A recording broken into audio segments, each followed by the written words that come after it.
அன்பினில் பிறந்த இறை குலம் நாமே,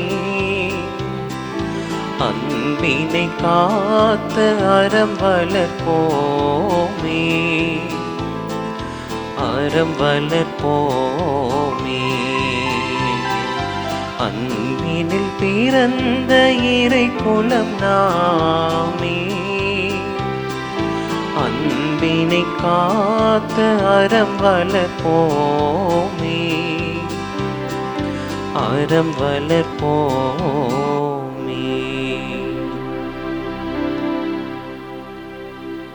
தந்தை மகன் தூயாவியின் பெயராலே ஆமென்.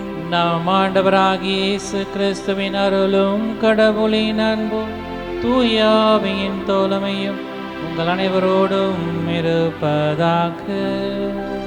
உம் ஆன்மாவோடும் இருப்பதாக.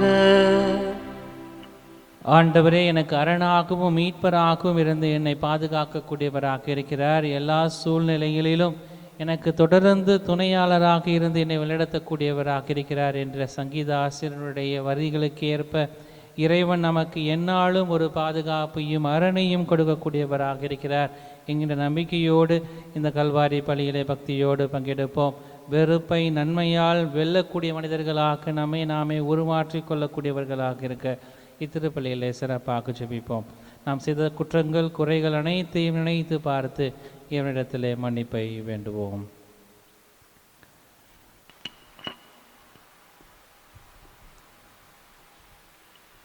இயலாமல்ல இறைவனிடமும் சகோதர சகோதரிகளே, உங்களிடமும் நான் பாவியனை ஏற்றுக்கொள்கிறேன். ஏனெனில் என் சிந்தனையாலும் சொல்லாலும் செயலாலும் கடமையில் தவறியதாலும் பாவங்கள் பல செய்தேன்.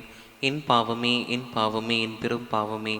ஆகையால் எப்போதும் கன்னியான புனித மரியாவையும் வான தூதர் புனிதர் அனைவரையும் சகோதர சகோதரிகளே உங்களையும் நம் இறைவனாகிய ஆண்டவரிடம் எனக்காக வேண்டிக் கொள்ள மன்றாடுகின்றேன். இயலாமல்ல இறைவன் நம்மீது இரக்கம் வைத்து நம் பாவங்கள் அனைத்தையும் மன்னித்து நம்மை நிறைவான மகிழ்ச்சியான வாழ்வுக்கு அழைத்துச் செல்வாராக. ஆமீன்.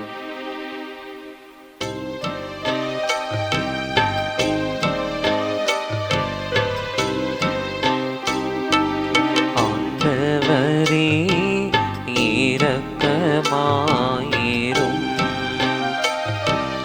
ஆண்டவரே இரக்கமாயிரும், கிறிஸ்துவே இரக்கமாயிரும், கிறிஸ்துவே இரக்கமாயிரும்,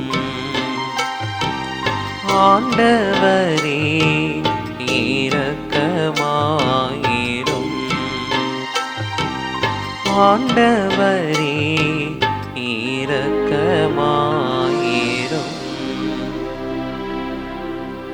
மன்றாடுவோமாக. இறைவா, உமை எதிர்நோக்கி இருப்போரின் ஆற்றலால் உம்மால் அன்றி வலுவற்ற எங்களால் ஒன்றும் செய்ய இயலாது. எனவே உம் கட்டளைகளை நிறைவேற்றி எங்கள் விருப்பத்தாலும் செயலாலும் உமக்கு உகந்தவர்களாகிட உமது அருள் உதவியை கனிவுடன் எங்களுக்கு என்றும் அளிப்பீராக. உம்மோடு தூயாவியானவரின் ஒன்றிப்பில் இறைவனாய் என்றென்றும் வாழ்ந்து ஆட்சி செய்கின்றவர் வழியாக உம்மை மன்றாடுகின்றோம்.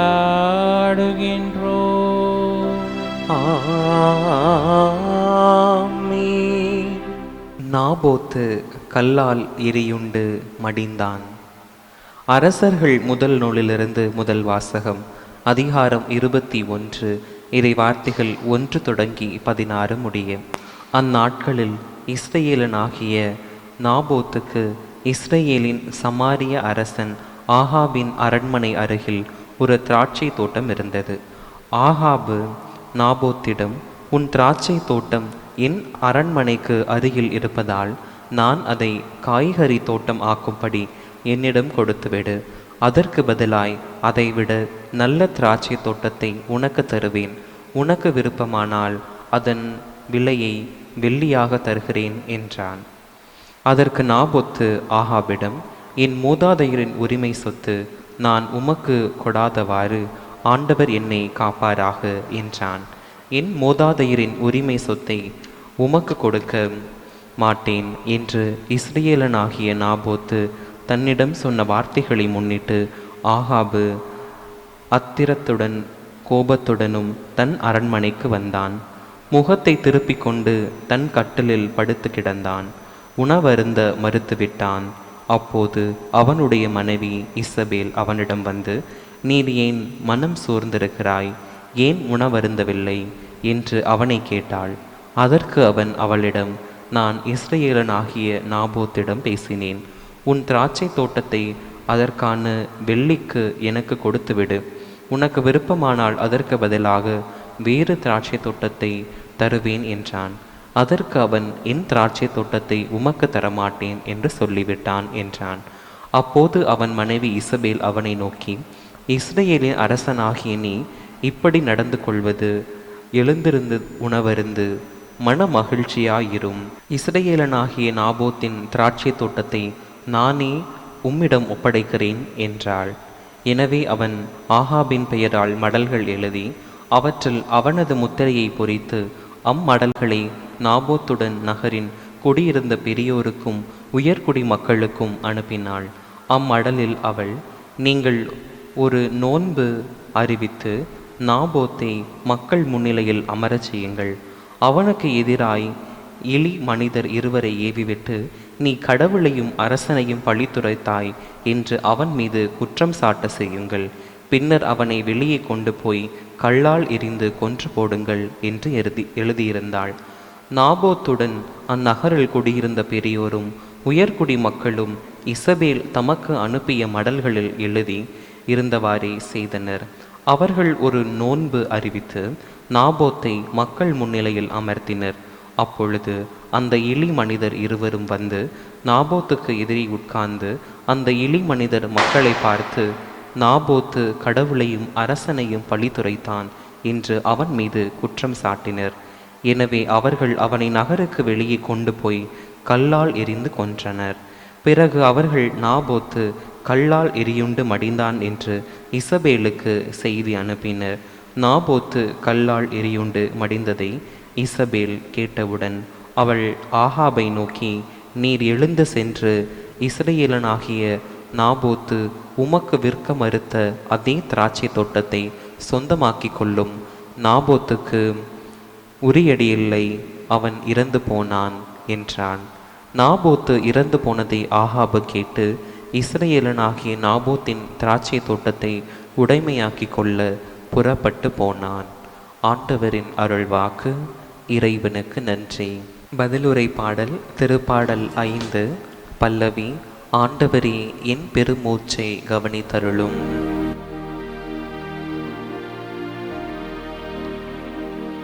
ஆண்டவரே என் பெருமூச்சை கவனித்தருளும். ஆண்டவரே என் பெருமூச்சை கவனித்தருளும். ஆண்டவரே என் விண்ணப்பத்திற்கு செவி சாய்த்தருளும். என் பெருமூச்சை கவனித்தருளும். என் அரசரே, என் கடவுளே, என் கெஞ்சும் குரலை உற்று கேளும்.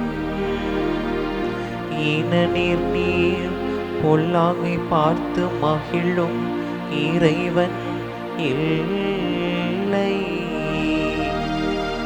ஆண்டவரே என் பெருமூச்சை கவனித்தருளும். ஆண்டவரே என் பெருமூச்சை கவனித்தருளும்.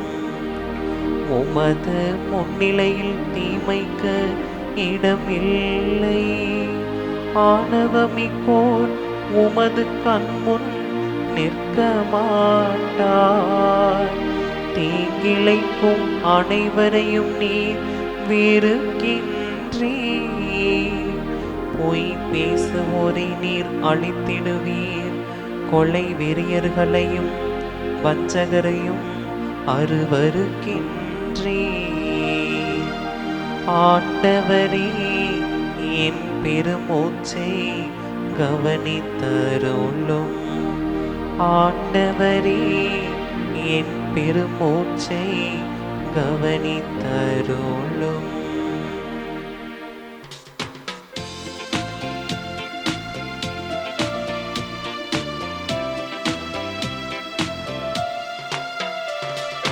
அல்லேலூயா, அல்லேலூயா, அல்லேலூயா, அல்லேலூயா, அல்லேலூயா, அல்லேலூயா, அல்லேலூயா, அல்லேலூயா.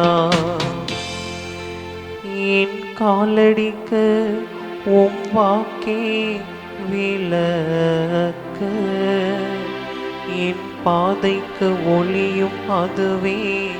அல்லேலூயா,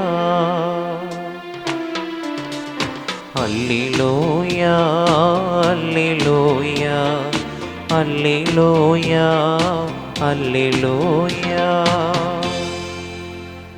ஆண்டவர் உங்களோடு இருப்பாராக. உம் ஆன்மாவோடும் இருப்பாராக. மத்தேயு எழுதின செய்தியிலிருந்து வாசகம். ஆண்டவரே, மாட்சி உமக்கே.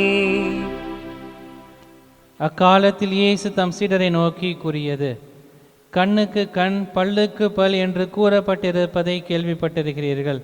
ஆனால் நான் உங்களுக்கு சொல்கிறேன், தீமை செய்பவரை எதிர்க்க வேண்டாம், மாறாக உங்களை வலது கன்னத்தில் அறைபவருக்கு மறு கன்னத்தையும் திருப்பி காட்டுங்கள். ஒருவர் உங்களுக்கு எதிராக வழக்கு தொடுத்து உங்கள் அங்கேயே எடுத்துக்கொள்ள விரும்பினால் உங்கள் மேலுடையையும் அவர் எடுத்துக்கொள்ள விட்டுவிடுங்கள். எவராவது உங்களை ஒரு கல் தொலைவு வர கட்டாயப்படுத்தினால் அவரோடு 2 கல் தொலைவு செல்லுங்கள். உங்களிடம் கேட்கிறவர்களுக்கு கொடுங்கள், கடன் வாங்க விரும்புகிறவர்களுக்கு முகம் கோணாதீர்கள் என்றார். இது கிறிஸ்துவின் நற்செய்தி. கிறிஸ்துவே, உமக்கு புகழ். கிறிஸ்துவுக்குள் எனக்கு மிகவும் பிரியமான அன்பு சகோதர சகோதரிகளே, கிறிஸ்துவினுடைய மிக கடினமான போதனைகளில் ஒன்றான முன்வைக்கப்படக்கூடியது நம்முடைய வாழ்வில் பழிவாங்குதல் என்பது எப்படிப்பட்ட ஒரு நிலையில் இருந்தாலும் நாம் பிறருக்கு பதிலடி கொடுக்கக்கூடியவர்களாக இருக்கக்கூடாது என்கின்ற ஒரு அழகான சிந்தனையை இன்றைய வழிபாட்டின் வழியாக நமக்கு தருகிறார். வெறுப்பை வெல்லும் அன்பாகும். வெறுப்பை எப்போதுமே அன்பின் வழியாக நாம் வெல்ல முடியும் என்பதை இயேசு அழகாக நற்செய்தியின் வழியாக நமக்கு சுட்டி காட்டக்கூடியவராக இருக்கிறார். இயேசுனுடைய போதனைகளை வாசிக்கின்ற போது எனக்கு இன்னும் ஆழமாக சிந்திக்கக்கூடிய ஒரு சிந்தனை என்பது, இயேசு எப்போதுமே எதையுமே மேலோட்டமாக பேசக்கூடியவர் அல்ல, மாறாக இறைவாக்கினராக இருந்து மக்களுக்கு சொல்ல வேண்டிய காரியங்களை மிகவும் வெளிப்படையான ஒரு காரியமாக சொல்லக்கூடியவராக இருப்பார். எதையுமே மறைத்து அல்லது ஒழித்து பேச வேண்டும் என்கின்ற ஒரு எண்ணத்தில் இயேசு எங்குமே எப்போதுமே பேசியதாக எங்கேயுமே சுட்டி காட்டப்படவில்லை. காரணம், இயேசு எதையுமே வெளிப்படையாக மக்களிடத்தில் சொல்கிறார் என்றால் அப்படிப்பட்ட ஒரு தைரியத்தை தான் இன்று நாம் கற்றுக்கொள்ளக்கூடியவர்களாக இருக்க வேண்டும். எந்த ஒரு காரியத்தையும் வெளிப்படையாக தைரியமாக தவறு என்றால் தவறு என்று சொல்லப்படக்கூடிய ஒரு நிலைக்கு இன்று நாம் நம்மை மாற்றிக்கொள்ளக்கூடிய ஒரு நிலைக்கு நமக்கு ஒரு அழைப்பு தரக்கூடியதாக இன்றைய வாசகங்கள் இருக்கக்கூடியதாக இருக்கிறது. இன்றைய முதல் வாசகத்திலே 2ஆம் அரசர் நூலிலே இஸ்ராயலுடைய ஒரு வீழ்ச்சியை நாம் காணக்கூடியவர்களாக இருக்கிறோம். மக்கள் கடவுளின் எச்சரிக்கையை புறக்கணிக்கக்கூடியவர்களாக இருக்கிறார்கள். மக்கள் பல்வேறு நிலைகளிலே கடவுள் அவர்களுக்கு எச்சரிக்கை கொடுக்கக்கூடியவராக இருக்கிறார். இறைவாக்கினர் வழியாக மீண்டும் மீண்டும் அவர்களுக்கு ஒரு எச்சரிக்கையான ஒரு வாழ்வை கொடுக்கக்கூடியவராக இருக்கிறார் அவர்களுக்கு. ஆனால் மக்கள் தங்களுடைய இதயங்களை கடினப்படுத்தி கொள்ளக்கூடியவர்களாக அவர்கள் வீழ்ச்சிக்கு செல்லக்கூடிய ஒரு நிலைக்கு தள்ளப்படக்கூடியவர்களாக அவர்கள் இருக்கக்கூடியவர்களாக மாறுகிறார்கள். காரணம், அவர்கள் வீழ்ச்சி ஏதோ திடீரென்று நடைபெறக்கூடிய ஒரு நிகழ்வல்ல, மாறாக கடவுளுடைய வார்த்தைக்கு செவிமடுப்பதை அவர்கள் மெல்ல மெல்ல நிறுத்தக்கூடியவர்களாக இருந்ததினால்தான் அவருடைய வீழ்ச்சி நடைபெறக்கூடியதாக இருக்கிறது. இதுதான் இயேசு நற்செய்தியின் வாசகத்தின் வழியாக ஒரு புரட்சிகரமான போதனையை அவர்களுக்கு சுட்டி காட்டக்கூடியவர்களாக இருக்கிறார். தீமை செய்பவரை வெறுக்க, எதிர்க்க வேண்டாம். யாராவது உங்களை ஒரு கன்னத்தில் அறைந்தால் மறு கன்னத்தையும் அவர்களுக்கு திருப்பி காட்டுங்கள் என்று சொல்கிறார். இந்த சொற்கள் சாத்தியமற்றவையாக நமக்கு தோன்றலாம். இயேசு ஏன் இப்படிப்பட்ட ஒரு சொற்களை சொல்கிறார்? ஒரு கன்னத்தை காட்டினால் அறைந்தால் மறு கன்னத்தையும் காட்டு என்பது பல நேரங்களிலே சாத்தியமற்ற ஒரு சோதனையாக மாறுகிறது. நாம் பலவீனவர்களாக மாற வேண்டும் என்று சொல்லி இயேசு சொல்லவில்லை, மாறாக இரக்கத்தின் வலிமையை, மன்னிப்பின் துணிவை மற்றும் வெறுப்பின் மீது அன்பை பெறும் வெற்றியை அழகாக நமக்கு சுட்டி காட்டக்கூடியவராக இருக்கிறார். இரக்கம் எப்போதுமே வலிமையை சுட்டி காட்டக்கூடியதாக இருக்கிறது. மன்னிப்பு நமக்கு எப்போதுமே துணிவை காட்டக்கூடிய ஒரு வழியாக இருக்கிறது. வெறுப்பின் மீது நாம் அன்பை பெறுகிற போது, அன்பை கொடுக்கிற போது அது வெற்றியாக மாறக்கூடியதாக இருக்கிறது என்பதை தான் இயேசு இன்றைய வாசகத்தின் வழியாக நமக்கு சுட்டி காட்டக்கூடியவராக இருக்கிறார். முதல் வாசகத்தில் கடவுள் இஸ்ராயேல் மக்களை ஆழமாக நேசிக்கக்கூடிய ஒரு நபராக இருந்ததினால்தான் அவர்களுக்கு இறைவாக்கினர்களின் வழியாக வழிகாட்டக்கூடிய இறைவாக்கினர்களை கொடுத்து கொண்டே இருக்கிறார். அவர்களுக்கு ஆபத்து நெருங்குகிற போதெல்லாம் தன்னுடைய பிள்ளைகளை எச்சரிப்பதை போல, ஒரு பாசமான தந்தையைப் போல அவர்களுக்கு வழிகாட்டக்கூடியவராக, எச்சரிக்கக்கூடியவராக இருக்கிறார். ஆனால் அவர்கள் அதை கேட்பதற்கு தயாராக இல்லை. அவர்கள் மறுக்கக்கூடியவர்களாக இருக்கிறார்கள். பாவம் எப்போதுமே சிறியதாகவே நமக்கு தோன்றுகிறது.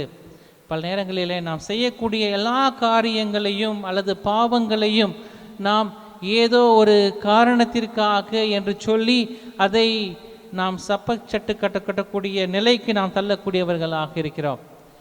நாம் செய்யக்கூடிய ஒவ்வொரு காரியங்களும் அது பாவமாக இருக்கிற போது அது ஒரு மிகப்பெரிய ஒரு பாதிப்பை ஏற்படுத்தக்கூடியதாக இருக்கிறது. அழகான ஒரு உவமை சொல்ல வேண்டும் என்றால், ஒரு அணை இருக்கிறது. அந்த அணையிலே ஒரு சிறிய விரிசல் விடுகிறது. அந்த சிறிய விரிசலை நாம் சரி செய்யவில்லை என்றால் என்ன ஆகும்? அந்த சிறிய விரிசல் இறுதியிலே அந்த அணையை உடைக்கக்கூடிய அளவிற்கு அது இழுத்து செல்லக்கூடியதாக இருக்கும். அப்படி உடைக்கின்ற போது அந்த தண்ணீர் கிராமங்களை, அங்கு அருகில் இருக்கக்கூடிய ஒரு கிராமங்களை அழித்து விடக்கூடியதாக இருக்கும். அதுபோலதான் ஆன்மீக வாழ்வில் நாம் செய்யக்கூடிய சிறிய சமரசங்கள், நான் செய்யக்கூடிய பாவங்களை சமரசம் செய்து கொள்கிற போது ஆன்மா மெதுவாக பிளவுபடக்கூடியதாக இருக்கிறது. ஆன்மா பிளவுபடுகிற போது அங்கு ஒரு மிகப்பெரிய ஒரு வீழ்ச்சி ஏற்படுத்தக்கூடியதாக இருக்கிறது. கிராமத்தில் ஒரு விவசாயி தன்னுடைய மாட்டை சங்கிலியால் கட்டி வைக்கக்கூடியவனாக இருக்கிறான். சங்கிலி மிகவும் வலிமையானதாக இருக்கிறது. அந்த மாடு அதை கயிறை கட்டி வைத்திருக்கின்ற போது பல முறை அந்த மாடு தப்பித்து விடுகிறது. அந்த கயிறை அறுத்து விட்டு செல்லக்கூடியதாக இருக்கிறது என்று சொல்லி சங்கிலியால் அவன் பூட்டி வைக்கின்றான். நாட்கள் கடந்து செல்கின்றது. அது ஒரு சிறிய திரு பிடிக்கிறது. அந்த திரு பிடித்த போது அவன் கண்டுகொள்ளவில்லை. அந்த திரு பிடித்திருக்கிறது என்று சொல்லி அவன் விட்டுவிட்டு மீண்டுமாக தொடர்ந்து அந்த மாட்டை அந்த சங்கிலியாலே கட்டி கொண்டிருக்கிறான். நாட்கள் கடந்து செல்கிறது. ஒரு மிகப்பெரிய புயல் காற்று அடிக்கிறது. அந்த புயல் காற்றில் அந்த சங்கிலி அறுந்து விடுகிறது. அந்த மாடு எங்கேயோ ஓடி விடுகிறது. அந்த மாடு அறுத்து ஓடியதால் இந்த விவசாயி அழுது கொண்டிருக்கிறான். காரணம், பல நாட்களாக வளர்த்த ஒரு மாடு அவனை விட்டு பிரிகிற போது அவனுக்கு அழுகை வருகிறது. சங்கிலி ஒரே இரவிலே அறுந்து விடவில்லை. நன்கு யோசித்து பார்த்தீர்கள் என்றால் அந்த சிறு துருவாக இருக்கிற போது அவன் அதை கண்டுகொள்ளவில்லை. அது திருப்பிடித்து நாள் அளவிலே அது அறுக்கக்கூடிய ஒரு சூழ்நிலை ஏற்படக்கூடியதாக இருக்கிறது. இதுபோல்தான் இஸ்ராயேல் மக்களுக்கும் நடக்கக்கூடியதாக இருக்கிறது. அவர்கள் கொஞ்சமாக கடவுளை விட்டு விலகி செல்லக்கூடியவர்களாக இருக்கிறார்கள். அப்படி விலகி செல்கிற போது கடவுள் இறைவாக்கினர்கள் வழியாக அவர்களை வழிநடத்த வேண்டும் என்று சொல்லி பல்வேறு இறைவாக்கினர்களை எழுப்பி அவர்களை வழிநடத்தக்கூடியவராக இருக்கிறார். ஆனால் அவர்கள் செவி கொடுக்கவில்லை. மாறாக அந்த செவி கொடுக்கிறதின் வழியாக அவர்கள் தண்டனைக்கு உள்ளாக்கக்கூடியவர்களாக மாறுகிறார்கள். இந்த நற்செய்தியையும் ஒரு ஆழமான ஒரு பரிகாரத்தை நமக்கு தரக்கூடியதாக இருக்கிறது. ஒரு பரிமாற்றத்தினுடைய வாழ்வை நமக்கு சுட்டி காட்டக்கூடியதாக இருக்கிறது. இயேசு ஏதோ வெளிப்புற கீழ்ப்படிதலை மட்டுமல்ல, மாறாக உள்ளார்ந்த பரிசுத்தத்தை அவர் விரும்பக்கூடியவராக இருக்கிறார். பழி வாங்குதல் அல்லது பழி வாங்காத ஒரு தைரியத்தை இயேசு நமக்கு போதிக்கக்கூடியவராக இருக்கிறார். பழைய ஏற்பாட்டிலே நாம் வாசிக்க கேட்டோம், கண்ணுக்கு கண் பல்லுக்கு பல் என்று சொல்லப்படக்கூடியதாக இருக்கிறது. தொடக்கத்தில் இந்த சட்டம் வரம்பு மீறி பழி வாங்குதலை தடுக்கக்கூடிய ஒரு சட்டமாக இருக்கக்கூடியதாக இருந்தது. மக்கள் ஒரு சிறிய காரியத்திற்காக ஒரு பெரிய காரியங்களை பழிவாங்கக்கூடிய செயல்களை செயல்பட்டு கொண்டிருந்த சூழ்நிலையிலே தான் இப்படிப்பட்ட ஒரு கல்லுக்கு கண் பல்லுக்கு பல் என்கின்ற ஒரு சட்டம், அதாவது வரம்பு மீறிய பழி வாங்குதலை தடுக்கக்கூடிய ஒரு சட்டமாக இது இருக்கக்கூடியதாக இருந்தது. ஆனால் இயேசு அதைவிட மேலாக ஒரு சட்டத்தை நமக்கு தரக்கூடியவராக இருக்கிறார். மன்னிப்பையும் முழுமையான அன்பையும் நமக்கு போதிக்கக்கூடியவராக இருக்கிறார். மறுகண்ணத்தை காட்டுவது பலவீனம் அல்ல, மாறாக அது ஒரு ஆன்மீகத்தினுடைய வலிமை. இயேசு அதைதான் செய்யக்கூடியவராக இருந்தார். கன்னத்திலே அறைந்த போது எதற்காக என்னுடைய கன்னத்திலே அறைந்தார்? நான் தவறு செய்தேன் என்றால் என்ன தவறு செய்தேன் என்பதை சுட்டி காட்டு என்று சொல்லி அவர் சுட்டி காட்டக்கூடியவராக இருந்தார். இது ஏதோ ஒரு பலவீனம் அல்ல, மாறாக ஒரு ஆன்மீகத்தினுடைய வலிமையாக இயேசு இந்த நமக்கு சுட்டி காட்டக்கூடியவராக இருக்கிறார். யார் வேண்டுமானாலும் நம்மை வெறுக்கலாம், யார் வேண்டுமானாலும் பதிலுக்கு கத்தலாம், ஆனால் அமைதியாக இருக்கவும் மன்னிக்கவும் தீமைக்கு நன்மையால் பதிலடிக்க கொடுக்கவும் கடவுள் நமக்கு கற்பிக்கக்கூடியவராக இருக்கிறார். பழைய ஏற்பாட்டிலே அழகான ஒரு நிகழ்வு நமக்கு நினைவுக்கு வருகிறது. தாவீது சவுலை காப்பாற்றக்கூடியவராக இருக்கிறார். சவுல் வாய்ப்பு கிடைக்கிற போதெல்லாம் தாவீதை கொலை செய்ய வேண்டும் அல்லது தாவீதுக்கு துன்பம் கொடுக்க வேண்டும் என்று சொல்லி பல்வேறு விதமான காரியங்களை தாவீதுக்கு எதிராக சவுல் செய்கிற போது கூட தாவீதுக்கு ஒரு மிகப்பெரிய வாய்ப்பு கிடைக்கிறது சவுலை கொலை செய்வதற்கான அல்லது சவுலை பழி வாங்குவதற்கான ஒரு வாய்ப்பு கிடைக்கிறது. ஆனால் தாவீது பழி வாங்குவதற்கு பதிலாக கடவுளின் நீதியை நம்பக்கூடியவராக இருக்கிறார். அவர் ஒரு அரசர், கடவுளால் தேர்ந்தெடுக்கப்பட்டவர் என்பதை உணர்ந்து அவருக்கு தண்டனை கொடுக்க வேண்டாம் என்று சொல்லி வன்முறையால் அல்ல இரக்கத்தால் வெல்லக்கூடியவராக இருக்கிறார். தாவீது சவுலை ஒருபோதும் துன்பத்திற்கு உள்ளாக்க வேண்டும் என்று சொல்லி அவர் எண்ணவே இல்லை. காரணம், பழிக்கு பழி என்பது அல்லது துன்பப்படுத்த வேண்டும் என்பது தாவீதினுடைய நோக்கமாக அல்ல, மாறாக இரக்கத்தை முன்னிறுத்தி, அவர் வன்முறையினால் அல்ல இரக்கத்தை முன்னிறுத்தி கடவுளுடைய நீதியை நிலைநாட்டக்கூடியவராக இருக்கிறார்.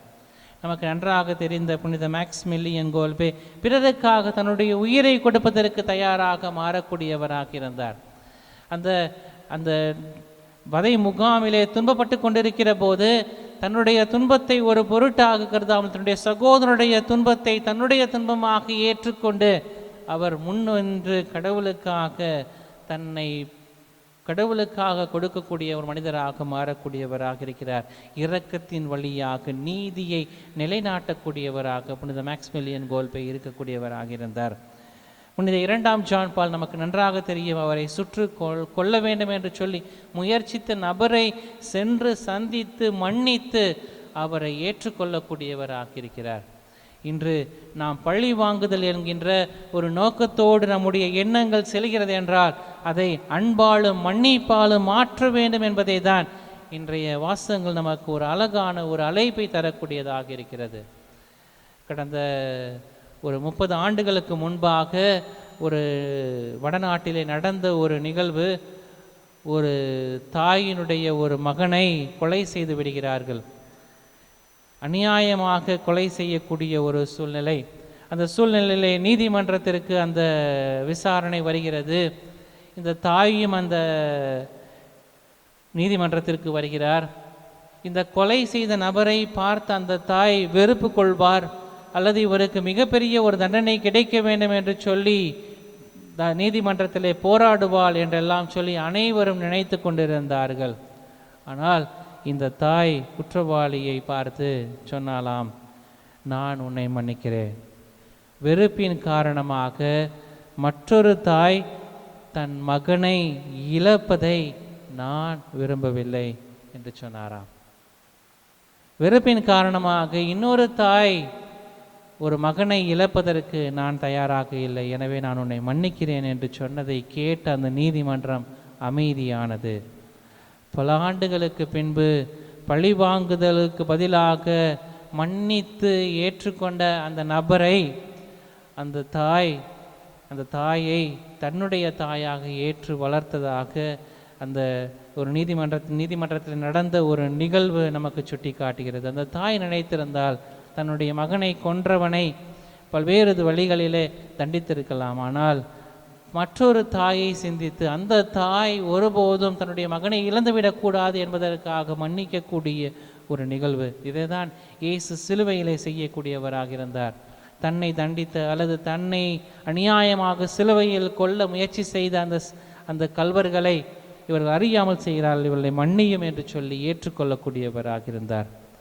இன்று குடும்பங்களிலே பழைய மனக்கசப்புகளை நாம் உயிர்ப்போடு தாங்கிக் கொள்ளக்கூடியவர்களாக இருந்து கொண்டிருக்கிறோம். என்னுடைய சகோதரன் அல்லது சகோதரி அல்லது என்னுடைய குடும்பத்தில் இருந்த உற்றார் உறவினர்கள் செய்த தவறுகளை நாம் மீண்டும் மீண்டும் நினைவில் வைத்து கொண்டு அதை நம்மையே நாமே தண்டித்து கொள்ளக்கூடியவர்களாக நாம் மாறக்கூடியவர்களாக இருக்கிறோம்.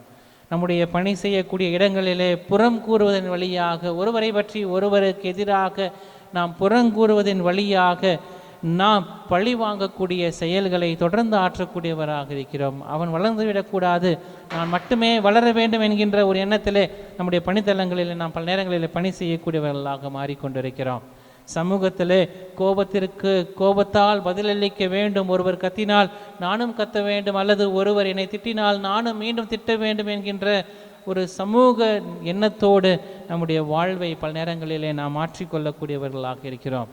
சமூக ஊடகங்களின் வழியாக ஒருவர் என்னை அவமதித்தால் நானும் அவரை அவமதித்து பேச வேண்டும், ஒருவர் என்னை திட்டினால் நானும் அவரை திட்ட வேண்டும் என்கின்ற ஒரு வெறுப்பின் சங்கிலியால் நம்மையே நாம் சுற்றி கொள்ளக்கூடிய ஒரு சூழ்நிலையில் இன்று நாம் கட்டப்படக்கூடியவர்களாக இருக்கிறோம். இந்த வெறுப்பின் சங்கிலிகளை நாம் உடைக்க வேண்டும் என்பதை தான் இயேசு நமக்கு அழைப்பு தரக்கூடியவராக இருக்கிறார். நாம் இரக்கத்தை கொடுக்கிற போது நாம் இரக்கத்தை பெறக்கூடியவர்களாக இருக்கிறோம். மன்னிப்பை நாம் கொடுக்கிற போது நாம் மன்னிப்பை பெறக்கூடியவர்களாக இருக்கிறோம். நாம் ஒருவரை பழி வாங்குவதால் எந்த விதமான ஒரு பயனையும் நாம் அடைந்து விடுவதில்லை. மாறாக மன்னிப்பையும் அன்பையும் நீதியையும் நாம் ஒருவருக்கு கொடுப்பதின் வழியாக நாமும் அன்பையும் நீதியையும் மகிழ்ச்சியையும் பெறக்கூடியவர்களாக இருந்து கொண்டிருக்கிறோம். அழகான ஒரு நிகழ்வை சுட்டி காட்டுவார்கள். மலைகளிலே ஒரு சிறு பையன் நின்று கொண்டு கத்தக்கூடியவனாக இருக்கிறான். அந்த அழகான மலையிலே அவன் நின்று கொண்டு நான் உன்னை வெறுக்கிறேன் என்று சொல்லி கத்துகிறான். மீண்டும் அந்த மலை எதிரொலிக்கிறது, நான் உன்னை வெறுக்கிறேன். இவனுக்கு ஒரு பயம் ஏற்படுகிறது. மீண்டும் நான் உன்னை வெறுக்கிறேன் என்று சொல்லி அந்த மலையிலே அவன் கற்றுகிறான். அந்த மலை மீண்டும் அவனுக்கு சொல்கிறது, நான் உன்னை வெறுக்கிறேன் என்று சொல்லி எதிரொலிக்கிறது. இவன் பயந்து கொண்டு உடனே தாயிடத்தில் சென்று தாயிடத்தில் இப்படி நடந்த நிகழ்வுகளை சொல்கிறான். நான் மலையிலே ஏறிக்கொண்டிருந்த போது என்னுடைய கால் ஒரு கல்லிலே மோதியது, எனவே நான் இந்த மலையை வெறுக்கிறேன் என்று சொல்லி கத்தினேன். மீண்டும் அந்த மலை நான் உன்னை வெறுக்கிறேன் என்று சொல்லி எனக்கு பதில் கொடுத்தது. மீண்டும் நான் உன்னை வெறுக்கிறேன் என்று சொன்னபோது அந்த மலை மீண்டும் எனக்கு எதிரொலித்தது, நான் உன்னை வெறுக்கிறேன் என்று சொல்லி அந்த தாயிடத்தை தன்னுடைய கதையை சொல்லி கொண்டிருக்கிறான். அந்த தாய் பொறுமையாக கேட்டுக்கொண்டு அந்த தாய் சொன்னால், நீ அந்த மலையிடத்திலே மீண்டும் சென்று நான் உன்னை நேசிக்கிறேன் என்று சொல்லி அந்த தாய் கற்றுத்தருகிறார். அந்த மகனும் சென்று அந்த மலையின் உச்சிக்கு சென்று நான் உன்னை அன்பு செய்கிறேன் என்று சொல்லி சொன்னபோது அந்த மலையும் நான் உன்னை அன்பு செய்கிறேன் என்று சொல்லி எதிரொலித்தது. அப்படிப்பட்ட ஒரு வாழ்வை தான் இயேசு நமக்கு கற்றுத்தரக்கூடியவராக இருக்கிறார். அந்த மலையை போன்றுதான் நம்முடைய வாழ்வும். நாம் எதை கொடுக்கிறோமோ அதை தான் நாம் திரும்பி பெறக்கூடியவர்களாக இருக்கிறோம். நாம் அன்பை கொடுக்கிற போது அன்பை பெறுகிறோம், நீதியை கொடுக்கிற போது நீதியை பெறுகிறோம். நாம் வெறுப்பை கொடுக்கிற போது நாம் வெறுப்பை தான் பெறக்கூடியவர்களாக இருக்கிறோம். நாம் எதை இன்று கொடுக்க வேண்டும் என்பதை நாம் முடிவு செய்யக்கூடியவர்களாக இருக்க வேண்டும். இயேசு அதை தான் நமக்கு கற்றுத்தரக்கூடியவராக இருக்கிறார். கண்ணுக்கு கண் பல்லுக்கு பல் அல்ல, மாறாக வெறுப்பின் வழியாக நாம் நன்மையின் ஆற்றலால் தீமையை வெல்லக்கூடிய மனிதர்களாக நாமே உருமாற்றிக் கொள்ளக்கூடியவர்களாக இருக்க வேண்டும். நன்மையின் ஆற்றலால் மட்டுமே தீமையை வெல்ல முடியும். தீமையினால் தீமையை வெல்ல முடியாது, மாறாக நன்மையின் ஆற்றலால் தீமையை வெல்லும் மனிதர்களாக நாம் நம்மை மாற்றிக்கொள்ள இத்திருப்பலியிலே சிறப்பாக ஜெபிப்போம். ஆமென்.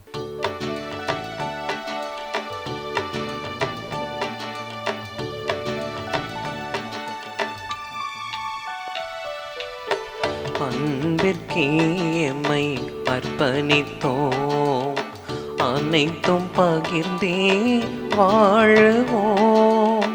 அன்பிற்கே எம்மை அர்ப்பணித்தோம், அனைத்தும் பகிர்ந்தே வாழுவோம்.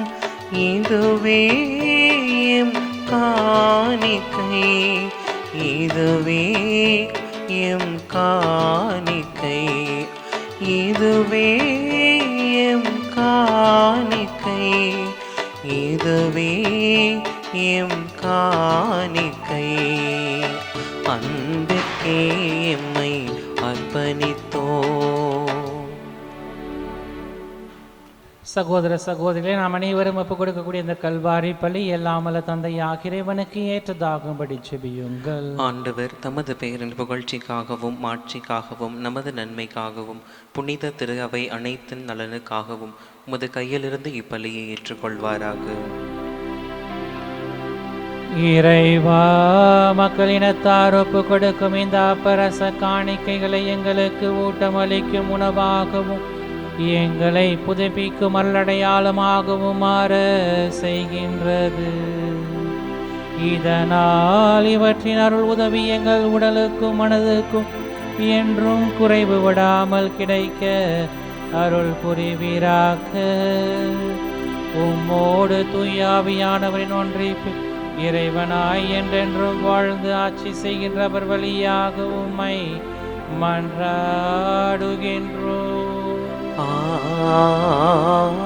ஆமென். ஆண்டவர் உங்களோடு இருப்பாராக. உம் ஆன்மாவோடும் இருப்பாராங்க. இதயங்களை மேலே எழுப்புங்கள். ஆண்டவரிடம் எழுப்பியுள்ளோ. நம் இறைவனாகிய ஆண்டவருக்கு நன்றி கூறுவோம். அது தகுதியும் நீதியும் ஆனதே. ஆண்டவரே, தூயவரான தந்தையே, என்றும் உள்ள எல்லாம் வல்ல இறைவா, என்னாலும் எவ்விடத்திலும் நாங்கள் உமக்கு நன்றி செலுத்துவதும் மெய்யாகவே தகுதியும் நீதியுமாகும். எங்கள் கடமையும் மீட்புக்குரிய செயலுமாகும்.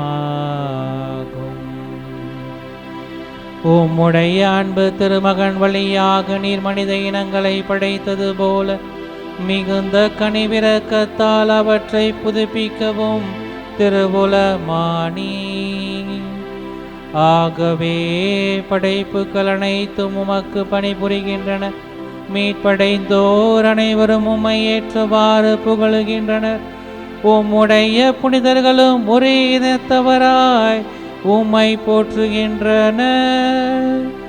எனவே வானகர் அனைவரோடும் சேர்ந்து நாங்கள் உம்மை கொண்டாடி மகிழ்வுடன் எப்போதும் அறிக்கையிட்டு மகிழ்ச்சியுடன் பாடுவதாவது: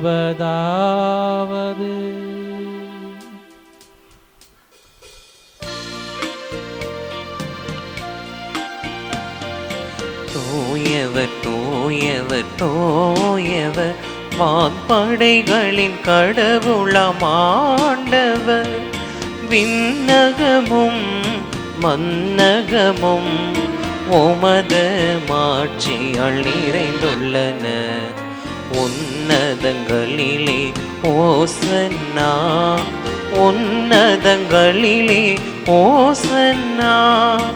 ஆண்டவர் பெயரால் வருகிறவர் ஆசி பெற்றவர்.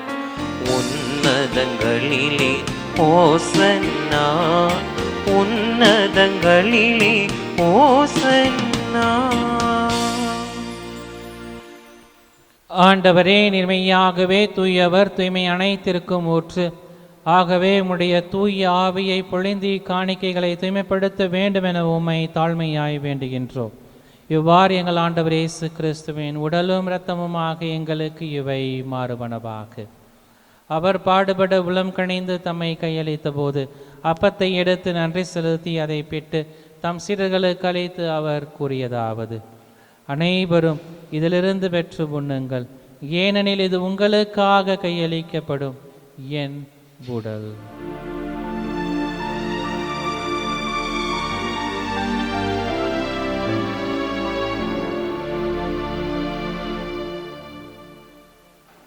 அவ்வண்ணமே இரவு விருந்து அருந்திய பின் கிண்ணத்தையும் எடுத்து மீண்டும் உமக்கு நன்றி கூறி தம் சீடர்களுக்கு அழைத்து அவர் கூறியதாவது: அனைவரும் இதிலிருந்து பெற்று பருகுங்கள், ஏனெனில் இது புதிய நிலையான உடன்படிக்கைக்குரிய என் இரத்தத்தின் கிண்ணம்.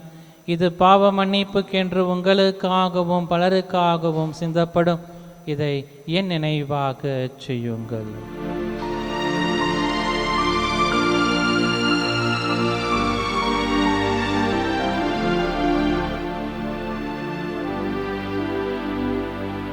நம்பிக்கையின் மறைபொருள். ஆண்டவரே, நீர் வருமளவும் உமது இறப்பினை அறிக்கையிடுகின்றோம், உமது உயிர்ப்பினையும் எடுத்துரைக்கின்றோம். ஆகவே ஆண்டவரே, நாங்கள் கிறிஸ்துவின் இறப்பினையும் உயிர்ப்பினையும் நினைவு கூர்ந்து வாழ்வு தரும் அப்பத்தையும் மீட்பளிக்கும் கிண்ணத்தையும் உமக்கு ஒப்புக் கொடுக்கின்றோம். உம் திருமுன் நின்று ஊழியம் புரிய தகுந்தவர்கள் என எங்களை ஏற்றுக்கொண்டீர். எனவே உமக்கு நன்றி செலுத்துகின்றோம். மேலும் கிறிஸ்துவின் உடலிலும் இரத்தத்திலும் பங்கு கொள்ளும் எங்களை தூய ஆவியானவர் ஒன்று சேர்க்க வேண்டும் என உமை தாழ்மையுடன் மன்றாடுகின்றோம். இறைவா, உலகெங்கும் பரவி இருக்கும் ஒரு திரு அவையை சிறப்பாக எங்களுடைய திருத்தந்தை லியோ, எங்கள் ஆயர் ஆரோக்கியராஜ், ஏனைய ஆயர்கள், திருப்பணியாளர்கள், துறவியர், பொதுநிலையினர், உமக்கு சொந்தமான மக்கள் ஆகிய அனைவரையும் அன்பிலும் விசுவாசத்திலும் உறுதி பெறச் செய்திருளும். இங்கு குடியிருக்கும் எங்கள் ஒவ்வொருவரையும் உம்முடைய அன்பின் நிறைவை அடைய செய்திருளும். மேலும் உயிர் தெழுவோம் என்கின்ற எதிர்நோக்கோடு துவில் கொள்ளும் எங்கள் சகோதர சகோதரிகளையும் இறந்தோர் அனைவரையும் இரக்கத்துடன் நினைவு கூர்ந்து உமது திருமுக ஒளியினுள் ஏற்றருளும். எங்கள் அனைவர் மீதும் இரக்கமாயிரும். கடவுளின் கன்னித்தாயான மாட்சிமிக்க மரியாள், அவருடைய அன்பு கணவரான புனித யோசேப்பு, புனித திருத்தூதர்கள், மறைசாட்சியர், இவ்வுலகில் உகந்தவராய் வாழ்ந்த புனிதர் அனைவருடனும் நாங்கள் நிலை வாழ்வில் தோழமை கொண்டு உம் திருமகன் இயேசு கிறிஸ்து வழியாக உம்மை புகழ்ந்தேத்தும் வரமருள உம்மை மன்றாடுகின்றோம்.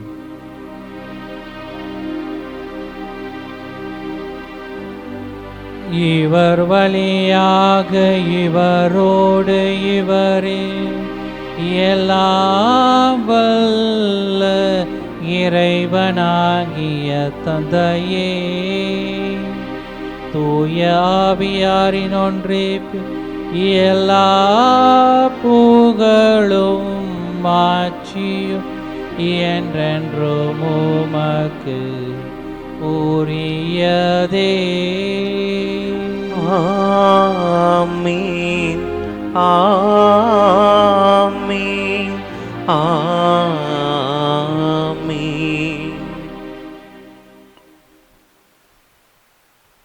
மீட்பரின் கட்டளையால் கற்பிக்கப்பட்டு இறை படிப்பினையால் பயிற்சி பெற்ற நாம் அனைவரும் துணிந்து சொல்லி செவிப்போம். விண்ணுலகில் இருக்கின்ற எங்கள் தந்தையே, உமது பெயர் தூயது என போற்ற பெறுக. உமது ஆட்சி வருக.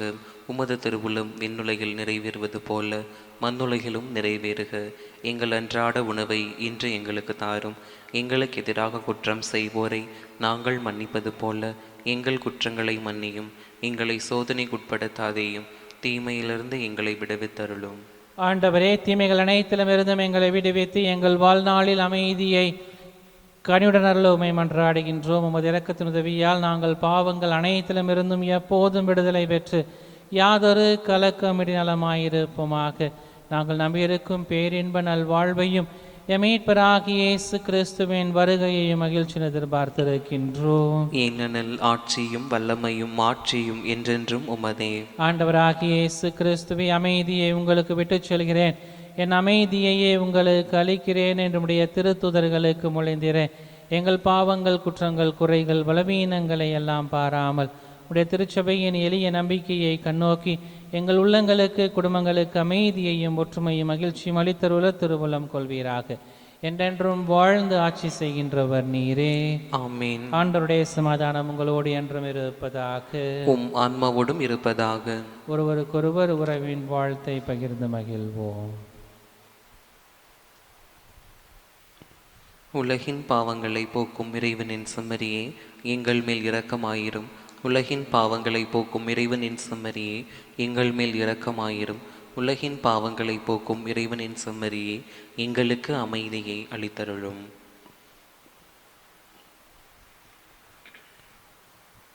இதோ இறைவனின் செம்மறி, இவரே உலகின் பாவங்களை போக்குகிறவர். இந்த செம்மறியின் திருவிருந்துக்கு அழைக்க பெற்ற நாம் அனைவரும் பெறு பெற்றோர். ஆண்டவரே, நீர நெல்லத்தில் எழுந்தருள நான் தகுதியற்றவன். ஆனால் ஒரு வார்த்தை மட்டும் சொல்லி அருளும், எனது ஆன்மா நலமடையும். ஆசை திருவிருந்துக்கான மன்றாட்டு. ஆண்டவரே, நீர் என் இல்லத்தில் எழுந்தருள நான் தகுதியற்றவள். ஆனால் ஒரு வார்த்தை மட்டும் சொல்லியருளும் என்று நூற்றுவர் தலைவன் ஜெபித்தது போல நாங்களும் இப்போது உம் திருப்பாதம் பணிந்து வேண்டுகிறோம். இனிய இயேசுவே, நாங்கள் தகுதியற்றவர்களாய் இருந்தாலும் எங்கள் தகுதியின்மையை பாராமல் நீர் எங்கள் உள்ளங்களில் எழுந்து வாரும்.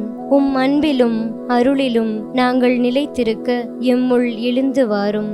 நன்மை செய்வதில் ஆர்வமுள்ளவர்களாய், தீமைகள் அனைத்திலிருந்தும் விடுதலை பெற்றவர்களாய் வாழவும் எங்களை வழிநடத்த வாரும்.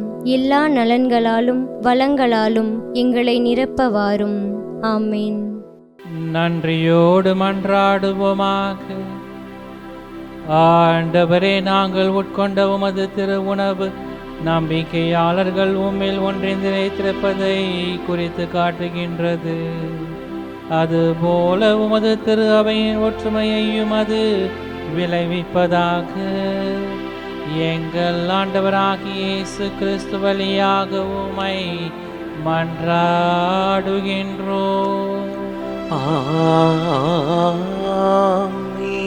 ஆண்டவர் உங்களோடு இருப்பாராக. உம் ஆன்மாவோடும் இருப்பாராங்க. எல்லாம் வல்ல இறைவன் தந்தை, மகன், தூயாவி நம் அனைவரையும் நிறைவாக ஆசிர்வதித்து வழிநடத்துவாராக.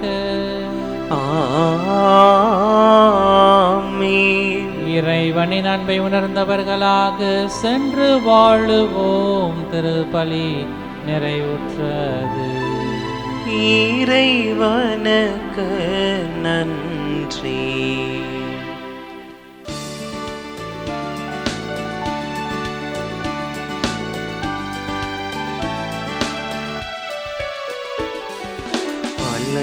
அலையொளிரருணனை அணிந்திடுமா மணிமுடி மாமரியே. அலையொளிரருணனை அணிந்திடுமா மணிமுடி மாமரியே. வாழ்க்கையின் பேரரசே, வழுவில்லா மாதரசே. வாழ்க்கையின் பேரரசே, வழுவில்லா மாதரசே. கலையெல்லாம் சேர்ந்தெழும் தழைவியும் நீ அல்லும் காலமும் காத்திடுவாய். அலையொளிரருணனை அணிந்திடுமா மணிமுடி மாமரியே. தந்தை, மகன், தூய ஆவியின் பெயராலே ஆமென்.